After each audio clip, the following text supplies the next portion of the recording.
Jake Carter leaned back in his pilot's seat, stretching his arms as his cargo ship, Starfinder, cruised through the empty stretch of space. It was supposed to be a quiet trip, just another routine supply run between human colonies.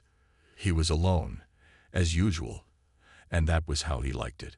No drama, no responsibilities, just him and the ship. But then, his console beeped. Distress signal detected. Source: unidentified vessel. Jake frowned. Space was dangerous, and distress signals often meant trouble. Pirates, broken ships, lost travelers. Anything was possible. He tapped a few buttons, checking the signal source. It was coming from a small escape pod, drifting aimlessly in the dark. No nearby ships. No response. Just silence. He sighed. Guess I'm making the detour. Guiding Starfinder closer, he activated the ship's external cameras. The escape pod was old and damaged. It hull burned and scratched. Whoever was inside had been through something bad. He activated the docking sequence, pulling the pod into his cargo bay. As the airlock sealed, Jake grabbed his emergency kit and approached the pod. Its hatch was partially jammed, but with a little force, he pried it open. The moment the door slid back, he saw them. Two small figures curled up together, shivering. They weren't human. The twins had smooth silver skin, delicate features, and large glowing eyes that flickered between blue and green.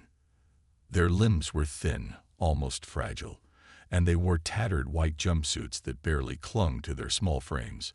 One of them, probably the older sibling, had their arms wrapped around the other, shielding them from the cold.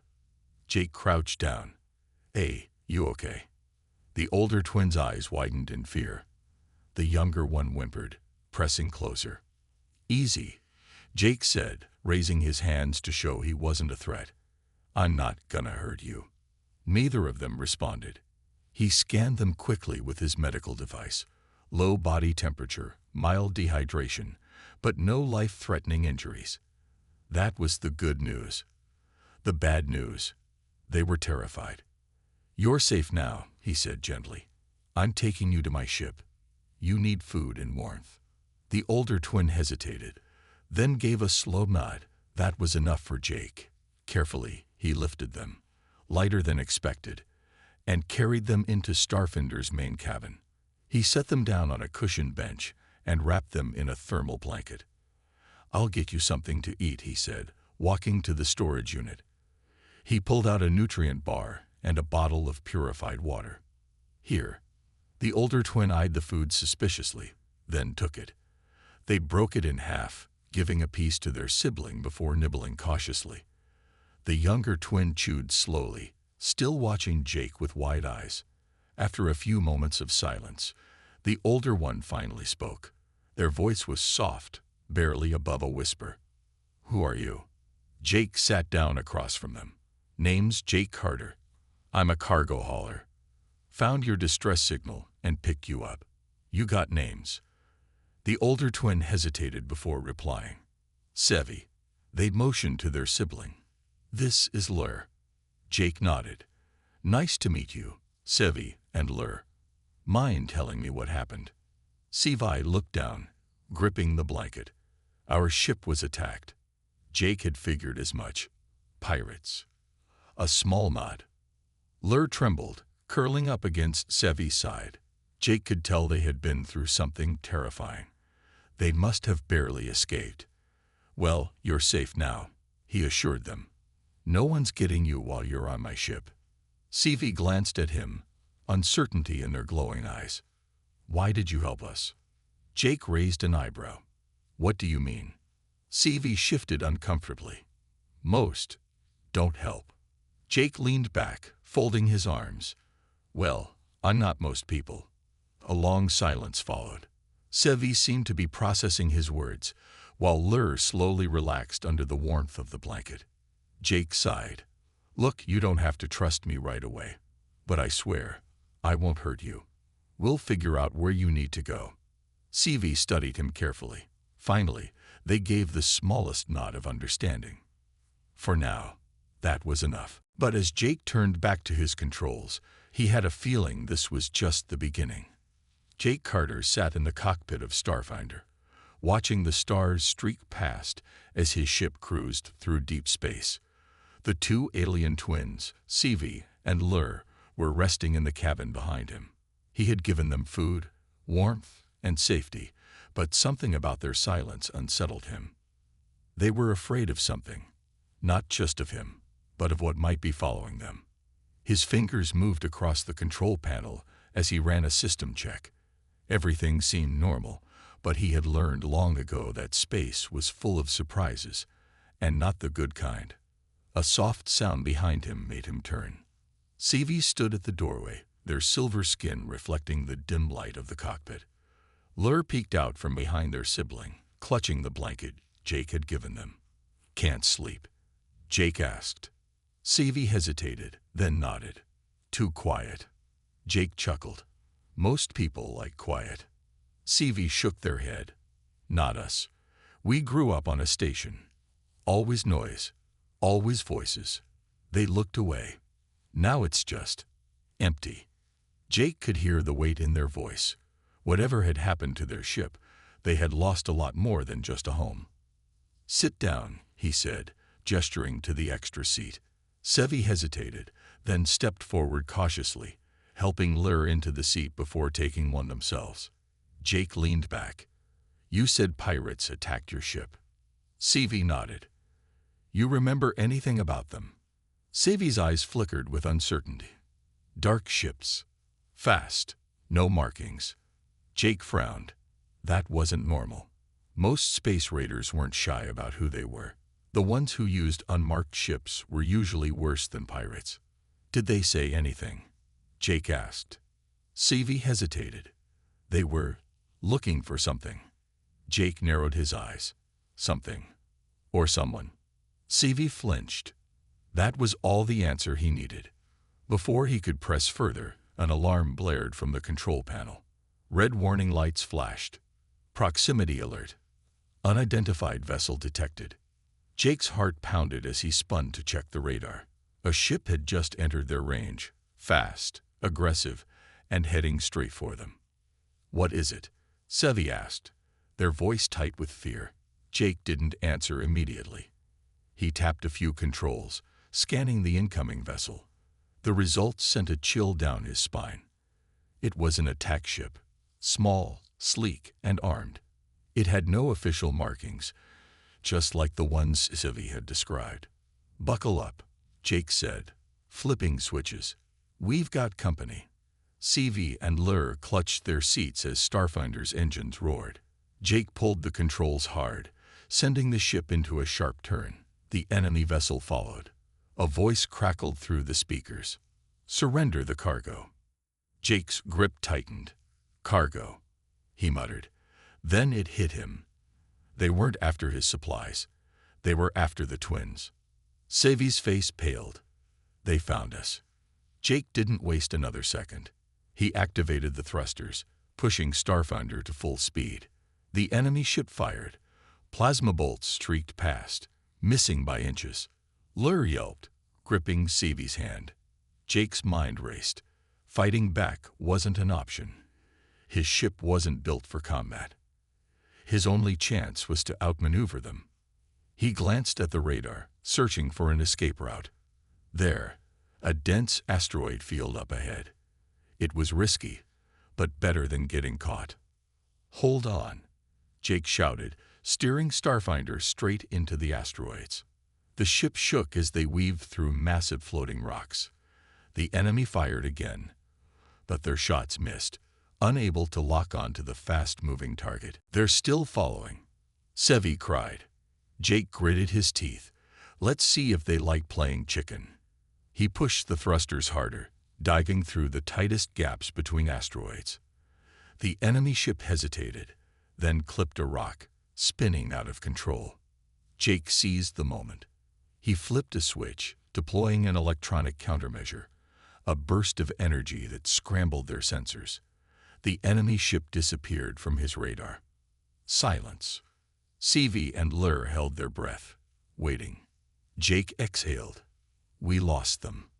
Lawyer let out a small whimper of relief, burying their face in Sevi's shoulder.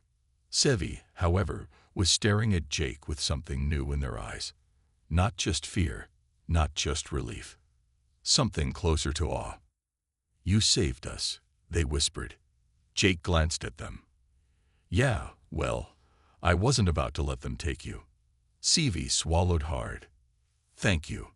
Jake nodded, already setting a new course. He had planned to drop them off at the nearest station. Let someone else handle it. But now it wasn't that simple. Whoever was after these kids wasn't going to stop. Jake had just made some dangerous enemies, and he wasn't about to let them win. Jake Carter stared at the blinking radar screen. The enemy ship was gone. For now. But experience told him that trouble like this never disappeared for long. Whoever had attacked Scifi and Lure's vessel wasn't just a random group of pirates. These people were organized, and they had the resources to track a single cargo ship across space. He turned his chair to face the twins. They were still huddled together, Lure clinging tightly to Sevi's arm. Their silver skin looked paler than before, and their large glowing eyes flickered with exhaustion and fear. You okay? Jake asked. Scifi gave a small nod. You lost them. For now, Jake said, but they'll be back. And next time, they might bring friends. Scifi swallowed hard. Lure whimpered but didn't speak. Jake ran a hand through his short brown hair, thinking. He needed a plan. Running wouldn't work forever. These attackers had already found the twins once. That meant they had some way of tracking them. Jake frowned. A tracker. His eyes snapped back to Scifi and Lure. They're following you, he said. Not me. That means they put a tracker on you, or something you had in that escape pod. Scifi's expression changed from fear to realization. They looked down at their jumpsuit, then at Lure. We don't have anything. Jake stood up. Then we checked the pod. The escape pod was still in Starfinder's cargo bay. Jake opened the hatch and stepped inside, his flashlight illuminating the cramped space. Bird marks covered the walls. Whatever had hit their ship had done some serious damage. Jake knelt, running his scanner over the metal floor. The device beeped. A tracking signal. Found it, he muttered. A tiny round device was stuck between two panels near the pod's emergency controls. It was no bigger than a coin, but it had been powerful enough to let the enemy find them in deep space. Jake grabbed his toolkit, pulled out a screwdriver, and carefully pried the tracker loose. He turned to Scifi, who was standing in the doorway, watching nervously. Whoever these guys are, Jake said, holding up the device, they're not messing around. Scifi looked at the tracker, then at Jake. What do we do? Jake grinned. We give them the wrong target. 20 minutes later, Jake stood on the command deck, his fingers moving quickly over the controls. He had activated a small, outdated cargo drone, one of the many machines used to transport supplies across short distances. Normally, it wasn't much use outside a spaceport. But today, it had a new mission. Jake had attached the tracker to the drone and programmed it to fly in the opposite direction of Starfinder. Once it was far enough, the enemy would pick up its signal and chase after it, thinking they had found the twins again. Ready? Jake asked. Scifi nodded. Lure, still nervous, peeked over their sibling's shoulder. Jake activated the drone. The screen showed it launching into space, speeding away into the darkness. A few moments passed. Then the radar blinked. A ship had appeared in the distance, small, fast, and heading straight for the tracker's location. Jake smirked. Hook, line, and sinker. The enemy ship didn't hesitate. It turned, accelerating after the drone, completely ignoring Starfinder. Within seconds, it had vanished from the radar, chasing the false signal. Scifi let out a breath. It worked. Jake leaned back in his chair, satisfied. Buys us time, but we need a safe place to land. Scifi hesitated. There's a station nearby. Neutral territory. Jake raised an eyebrow. You sure? Scifi nodded. It's not controlled by humans or Varans, just traders. It's not much, but it's safe. Safe was a relative word in space, but right now it was their best option. Jake set the coordinates. All right, let's get moving. The space station was old and rusted, floating in the middle of a trade route. It wasn't big, just a collection of docking bays, a market, and a few repair shops. But it was crowded with travelers, which meant they could blend in. Jake guided Starfinder into a docking bay and powered down the engines. He turned to Scifi and Lur. "Stay close to me," he said. "Don't talk to anyone unless I say it's okay." The twins nodded. As they stepped out of the ship, the noise of the station hit them immediately.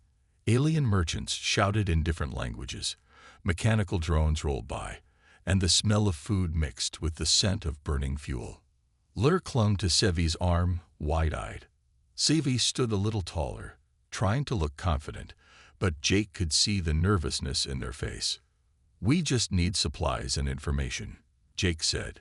"Then we get out." They moved through the station, sticking to the edges of the market. Jake stopped at a repair shop, where an old alien mechanic greeted him with a toothy grin. "Need a quick tune-up?" the alien asked. Jake shook his head. "Just looking for some news. Any trouble in this sector?" The mechanic scratched his chin. "Depends what you mean by trouble." Jake leaned in. "Any ships looking for lost cargo?" The alien's eyes narrowed. "Maybe. You got something valuable on board?" "Just checking," Jake said, keeping his voice casual. The mechanic sighed. "Word is, some powerful people are searching for a pair of runaways. Not sure why, but they're offering a lot of credits for information." Jake's stomach tightened. The twins weren't just lost kids. Someone really wanted them back. He turned to Scifi and Lur. "Time to go." They moved quickly back toward the ship, but as they reached the docking bay, Jake's instincts screamed at him. Something was wrong. A group of figures stood near Starfinder, talking quietly. Their clothes were plain, but the way they moved, calm, watchful, told Jake everything he needed to know. They were waiting for him. Scifi grabbed his sleeve. "Jake." "I see them," he muttered. They had been found. And this time, there was no easy escape. Jake Carter's muscles tensed as he watched the group of strangers near Starfinder. There were 4 of them, standing too casually, their eyes scanning the area like they were expecting someone. Not just someone. Jake knew that stance. It was the stance of hunters waiting for their prey. Scifi and Lur stayed close to him, their silver skin pale under the station's dim lights. Lur gripped Scifi's hand tightly, their glowing eyes wide with fear. Scifi whispered, "What do we do?" Jake's mind worked fast. Fighting wasn't an option. He had no weapons, and even if he did, he wasn't about to start a shootout in a crowded station. Running wasn't great either. If these people had tracked them here, they probably had backup. They needed a distraction. He looked around, scanning the market. A group of traders were unloading crates of machinery nearby. A few hover drones buzzed through the air, carrying cargo. And beyond that, Jake spotted what he needed. A row of fuel canisters, stacked carelessly against a supply crate. If something accidentally knocked them over, well, things might get chaotic real fast. "Stay close," he muttered. "And when I say run, run." Scifi nodded. Lur swallowed hard but didn't argue. Jake took a deep breath, then casually walked toward the fuel canisters. The strangers didn't react. They were still scanning the crowd, searching for the twins. Good. Jake reached the stack of canisters and pretended to inspect them like a buyer. Then, with a swift motion, he loosened one of the securing straps and gave the top canister a little push. It wobbled. Then it tipped over and crashed hard into the others. With a loud clang, the entire stack collapsed, sending metal canisters rolling across the docking area. One of them slammed into a supply crate, which knocked over a stack of mechanical parts. A few traders shouted in alarm. And then, One of the fuel canisters started leaking. Jake didn't wait to see what happened next. "Run," he hissed. Scifi and Lur bolted. The strangers saw them immediately. One of them shouted something, pointing in their direction. But before they could move, a station worker noticed the leaking fuel. "Hey, watch out!" A warning alarm blared through the market. Nearby traders scrambled backward as station security rushed in, shouting orders. The strangers hesitated for just a second, long enough for Jake to push the twins toward an open side corridor. "In here," Jake said, leading them into a narrow maintenance tunnel. They ran, weaving through dimly lit passageways, past pipes and old wiring. Jake had no idea where they were going. He just knew they had to keep moving. Scifi panted. Where are we going?" Jake didn't slow down. "Away." They turned a corner and nearly slammed into someone. A tall, reptilian alien stood in their path, blocking the way. Its scales shimmered dark blue, and its yellow eyes narrowed in surprise. Jake's hand twitched toward his belt, even though he had no weapon. "Move." The alien didn't move. Instead, it looked past Jake, toward the voices echoing from behind. The strangers were coming. Then, to Jake's surprise, the alien grabbed a nearby control panel and yanked a lever. A hidden door slid open in the wall. The alien jerked its head toward the opening. Inside. Now, Jake didn't hesitate. "Go." Scifi and Lur darted through the doorway. Jake followed, and the door slid shut behind them, just as the sound of footsteps filled the hallway outside. Silence. Jake's heart pounded as he listened. The strangers were right outside. He could hear them talking, their voices sharp. Then, footsteps faded. They had moved on. Jake exhaled. Slowly, he turned to the alien. "Okay, who are you, and why did you just save us?" The alien crossed its arms. "You are not the only one who doesn't like those hunters." Scifi's eyes widened. "You know them?" The alien nodded. "They are slavers." Jake's jaw clenched. "Slavers?" The alien looked at Scifi and Lur. "They want your kind. Your species is rare, valuable." Scifi shuddered. Lur pressed against them, trembling. Jake clenched his fists. He had figured these guys weren't ordinary pirates, but slavers. That made it worse. The alien continued. "They will not stop. Not unless you disappear completely." Jake frowned. "Disappearing sounds good. You got away." The alien considered him for a moment. Then, finally, it nodded. "There is a cargo freighter leaving soon. It is going beyond the outer rim. If you get on it, they will not find you." Scifi hesitated. "And you? Why are you helping?" The alien tilted its head. "Because I was once a slave." Silence. Jake looked at Scifi and Lur. He could see the fear in their eyes, but also hope. Lur whispered, "Can we trust them?" Jake didn't know for sure. But right now, they didn't have many options. He nodded. "We don't have a choice." The alien gestured for them to follow. "Then come, before it is too late." Jake took one last deep breath and stepped into the unknown. Jake Carter followed the tall reptilian alien through a series of dark, narrow tunnels beneath the space station. The air was damp, filled with the scent of oil and rust. Pipes ran along the walls, hissing steam every few meters. Scifi and Lur stayed close, their glowing eyes darting around nervously. The alien moved fast, its long legs carrying it effortlessly over the uneven ground. Jake had to work to keep up. "Where are we going?"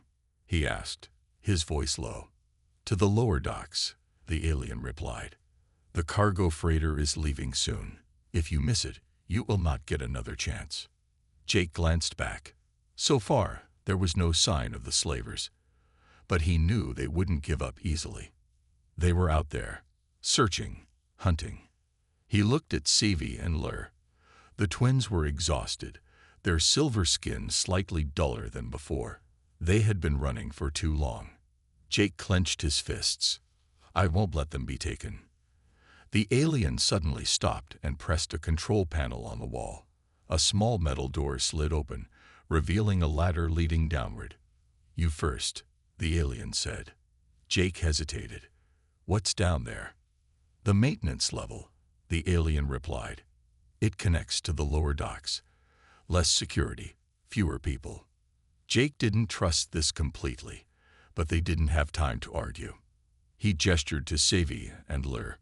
"Go," he said. Scifi climbed down first, followed by Lur. When both were safely below, Jake went next. The ladder was cold and slippery, but he moved quickly. As soon as he reached the bottom, the alien followed, sealing the door behind them. The maintenance level was dark and silent, except for the occasional dripping of water.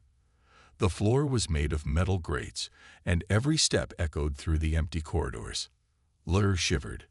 "I don't like this place." Jake placed a reassuring hand on their shoulder. "We won't be here long." The alien led them through the maze-like tunnels, moving with practiced ease. Finally, they'd reached a large ventilation shaft. The alien pointed through the grates. "There," it said. Jake crouched and looked through the gaps. Below them was a busy loading bay. Large cargo containers were being lifted by mechanical arms, moving toward a massive freighter. "That ship is leaving in 10 minutes, the alien said. "You must get on it before then." Jake studied the area. There were workers and security guards, but no sign of the slavers. So far, so good. "How do we get past them?" Scifi whispered. The alien reached into a small pouch and pulled out 3 gray uniforms. "Wear these. You will look like workers."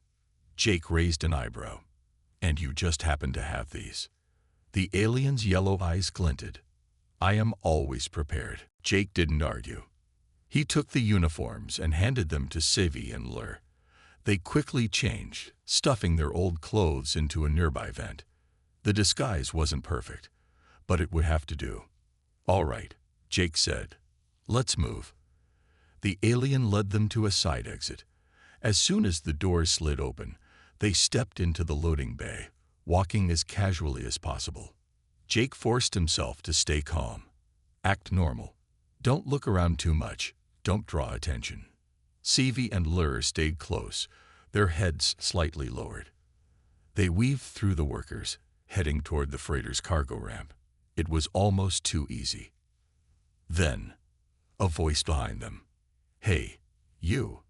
Jake's heart stopped. Slowly, he turned around. A security officer was walking toward them. His eyes narrowed.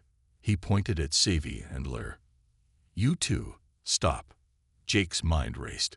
Running would make things worse. He had to bluff. He stepped in front of the twins, putting on his best annoyed expression. "Problem, officer?" he asked. The guard folded his arms. "They don't look like workers." Jake scoffed. "Of course they don't. They're new. Boss said to bring in extra hands for this shipment." "You want to argue with the boss?" The guard hesitated. He looked at the twins again. Then, another voice called out from behind them. "Security! Security! We have intruders." Jake didn't need to turn to know who it was. The slavers had found them. Panic exploded in Jake's chest. The guard's expression changed instantly. He reached for his communicator. "Wait!" Jake shouted, but it was too late. The guard hit the alarm. The entire loading bay lit up with flashing red lights. Workers scattered, and security teams rushed forward. The slavers were already moving, pushing through the crowd. "Run!" Jake yelled. He grabbed Scifi and Lur, shoving them toward the freighter. The cargo ramp was still open, but closing fast. If they missed it, they were done for. The alien sprinted beside them. "Hurry!" Jake pushed Scifi up the ramp. Lur stumbled, and Jake grabbed them, lifting them inside. The slavers were closing in. Jake turned and saw the reptilian alien stop at the bottom of the ramp. "Go!" the alien shouted. Jake reached out. "Wait!" But the alien hit the emergency control panel. The cargo ramp sealed shut. Jake barely had time to react before the freighter lurched. engines firing. The ship was taking off. Jake pressed against the wall, breathing hard. They had made it. But their mysterious ally had stayed behind. Scifi and Lur sat on the floor, shaking. Lur looked up at Jake, eyes full of confusion. Why did they help us? Jake didn't have an answer. All he knew was that they were safe, for now. And somewhere back on the station, the slavers were still out there, still hunting. And Jake had a feeling this wasn't over yet. The cargo freighter rumbled as it left the space station, breaking free into the vast darkness of space. Jake Carter leaned against the cold metal wall, breathing heavily. His heart was still pounding from the escape. Scifi and Lur sat on the floor beside him, their silver skin glistening under the dim emergency lights. Lur hugged their knees, while Scifi stared at the closed cargo ramp, as if expecting it to open and reveal their reptilian ally standing there. But it wouldn't. The alien had stayed behind. Jake clenched his fists. He didn't even know their name, but they had saved them. And now, they were alone again. Lur's voice was quiet. Why did they help us? Jake exhaled, rubbing a hand over his face. I don't know. Maybe they wanted to stop the slavers. Maybe they knew what it felt like to run. Scifi swallowed hard. Do you think they're okay? Jake wished he had an answer. But deep down, he knew the truth. The slavers wouldn't just let someone who helped their targets go free. The alien had sacrificed themselves to make sure Scifi and Lur got away. And now Jake had to make sure their sacrifice wasn't wasted. He pushed himself up, shaking off the exhaustion. We need to figure out where this ship is going. Scifi and Lur stood up, still shaky from the rush of adrenaline. Together, they moved through the dimly lit cargo hold, stepping over crates and supply containers. The freighter was massive, but it was mostly automated. If they were lucky, no one would even notice them. Lur hesitated. What if the crew finds us? Then we talk our way out of it, Jake said, or hide. They reached a control panel near the cargo bay door. Jake pressed a few buttons, accessing the ship's travel logs. The screen flickered, showing their destination. His stomach dropped. This isn't good, he muttered. Scifi peered at the screen. Where are we going? Jake grimaced. Varco 7. A mining colony on the edge of known space. Lur frowned. Isn't that good? It's far away, right? Jake shook his head. Yeah, but it's also lawless. No real government, no security. If the slavers figure out where we are, no one will stop them from taking you. Scifi's hands tightened into fists. Then what do we do? Jake thought for a moment. He glanced at the ship's navigation data.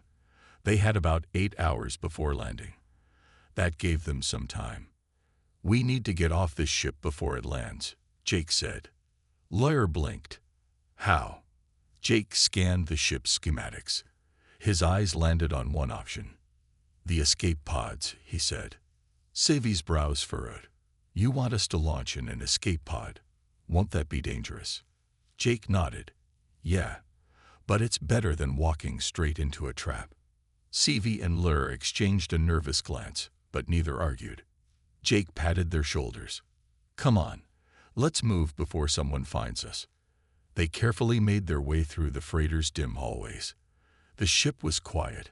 No alarms, no sounds of crew members. Either no one had noticed them, or no one cared. After several minutes of sneaking through the ship, they reached the escape pod bay. Jake inspected the controls. Looks like these are all functional. We should be able to launch one without triggering an alarm. Sci-Fi looked uneasy. Where will we land? Jake pulled up the star maps. There's a small moon near Varco 7, mostly empty, but it has an old research station. If we land there, we can figure out our next move. Lur hesitated. And if the slavers follow us? Jake gave a grim smile. Then we make sure they regret it. He activated the escape pod systems. The hatch opened with a quiet hiss. Scifi and Lur climbed in first, followed by Jake. He quickly strapped in and pressed the launch button. A countdown appeared on the screen. 10, 9, 8. Jake took a deep breath. He had done plenty of crazy things before, but this was near the top of the list. 3, 2, 1. With a sudden jolt, the escape pod detached from the freighter and shot into the blackness of space. The small craft tumbled slightly before stabilizing. Jake glanced at the controls. They were on course for the moon. Scifi exhaled. We did it. Lur gave a small smile. We actually. Then, an alarm blared. Jake's stomach twisted. He checked the scanners. A ship was approaching, and it wasn't friendly. His jaw clenched. Looks like we got company. Sevi's voice trembled. The slavers. Jake didn't answer. He didn't need to. The ship was sleek, fast, and armed. It was hunting them. Lur gripped the seat. What do we do? Jake's mind raced. The escape pod had no weapons. It wasn't built for combat. But maybe, just maybe, he checked their trajectory. If we push the engines to full, we can hit the moon's atmosphere before they reach us, Jake said. They won't be able to follow too fast, or they'll burn up. Savi's eyes widened. So we're just gonna crash. Jake grinned. We're gonna land aggressively. Lur groaned. I don't like this plan. Me neither, Jake admitted. But it's all we've got. He grabbed the controls and slammed the throttle forward. The escape pod's engines roared as they sped toward the moon. Behind them, the slaver ship adjusted course, chasing them down. The pod shook violently as it entered the atmosphere. Flames licked the windows, and warning lights flashed. Lur shut their eyes. I really don't like this. Hold on, Jake shouted. The ground rushed up to meet them. The pod spun, metal groaning from the pressure. Then, impact. A deafening crash. Darkness. And silence. Jake groaned, opening his eyes. His head pounded, but he was alive. He looked around. Scifi and Lur were still breathing, shaken but unharmed. They had survived the crash. But now, they were stranded. And somewhere above them, the slavers were still out there. Still hunting. Jake knew one thing for sure. This wasn't over yet. Jake Carter groaned as he forced his eyes open. His head throbbed, and his body ached all over. The escape pod had crash-landed on the barren moon, and the impact had knocked him out for a few moments. A faint beeping sound filled the air. Sparks flickered from the control panel, and smoke curled up from a broken console. The pod was in bad shape, but it had done its job. They were alive. Jake turned his head and saw Scifi and Lur, both still strapped into their seats. Scifi's silver skin had a few scratches, and Lur looked dazed, but they were breathing. Hey, Jake said, shaking Scifi's shoulder gently. You okay? Scifi blinked, then groaned. I think so. Jake turned to Lur, who was rubbing their temples. You? Lur nodded slowly. That was terrible. Jake chuckled weakly. Yeah, well, we made it. But the moment of relief didn't last. A loud beeping noise from the pod's scanner made his stomach sink. He turned to the small screen. A red dot was moving toward their position. Jake's jaw clenched. The slavers were here. Scifi saw the screen and swallowed hard. They'd followed us. Lur gripped the sides of their seat. What do we do? Jake unstrapped himself and stood up, ignoring the sharp pain in his leg. He grabbed the emergency supply kit from the side compartment and slung it over his shoulder. We move, he said. Now. Scifi and Lur quickly unbuckled themselves, still shaky from the crash. Jake kicked open the emergency hatch and cold air rushed in. The landscape outside was dry, rocky, and empty. There were no trees, no buildings, just endless gray dust and jagged cliffs. Jake helped Scifi and Lur climb out, then turned back to the pod. Can we fix it? Lur asked. Jake shook his head. Not fast enough. He looked back at the sky. The slaver ship was getting closer. They had minutes before it landed. Scifi pointed to the distance. You said there was an old research station here, right? Jake nodded. Yeah. If we can reach it, we might find shelter. Maybe even a way to call for help. Lur glanced nervously at the sky. Then let's run. They took off across the rocky terrain, their boots kicking up dust. The wind howled through the empty landscape, and the ground was uneven, forcing them to move carefully. Jake's body protested with every step, but he pushed forward. He had to keep going. Behind them, the slaver ship roared as it descended.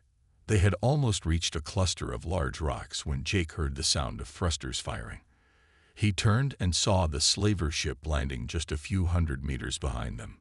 The ship's ramp dropped open, and figures rushed out, armed and fast. Go, Jake shouted. They sprinted, adrenaline pushing them forward. The research station was just ahead, a crumbling metal structure built into the side of a cliff. Jake reached the door first. He slammed his hand against the control panel, but nothing happened. Come on, he growled, hitting the panel again. Scifi pushed past him and pressed a sequence of buttons.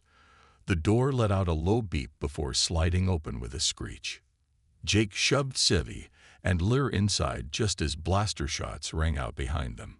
Sparks flew as the shots hit the metal walls. Jake dived in after them, slamming the door shut. They were inside, but they weren't safe yet.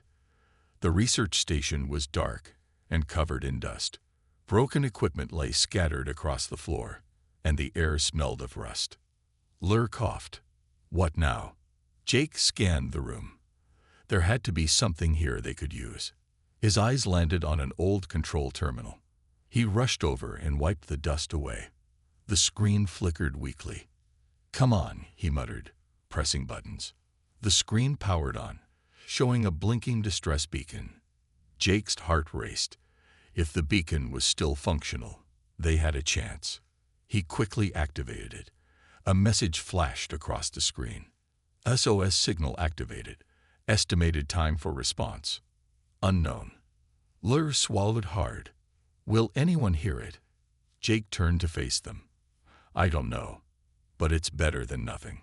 A loud bang on the door made them all jump. Scifi grabbed Jake's arm. They're here. Another bang. The metal door shook. Jake clenched his fists. He looked around for a weapon, but the station had nothing. The door buckled. The slavers were breaking through. Jake took a deep breath. He had fought before. He had survived worse. He turned to Scifi and Lur. Stay behind me. The door burst open. The first slaver stepped inside, tall, armored, and holding a weapon. He raised it at Jake. But before he could fire, a deafening explosion shook the station. The slaver stumbled, and Jake didn't waste a second. He lunged forward, tackling the man to the ground. The weapon clattered away. Scifi and Lur ducked behind a control panel as more slavers rushed in.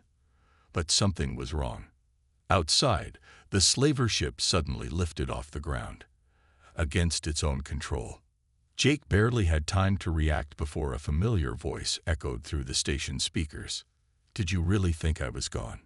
Jake's eyes widened. No way. The reptilian alien, their ally, was alive. And they had just hacked the slaver ship. The remaining slavers froze in confusion as their own vessel fired its thrusters and shot into the sky, completely out of their control. Consider this payback, the alien's voice said with amusement. The slavers panicked.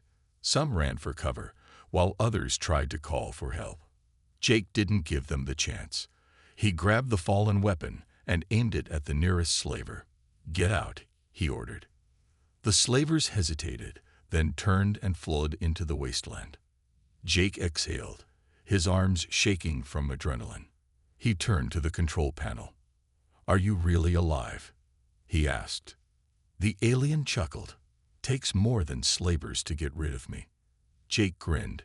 You just saved our lives. The alien's voice softened. You saved mine first.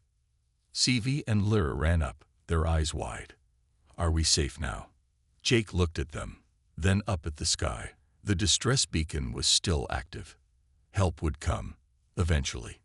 He smiled. Yeah, we're safe. For the first time in days, they could finally breathe. And for the first time in their lives, Scifi and Lur were free.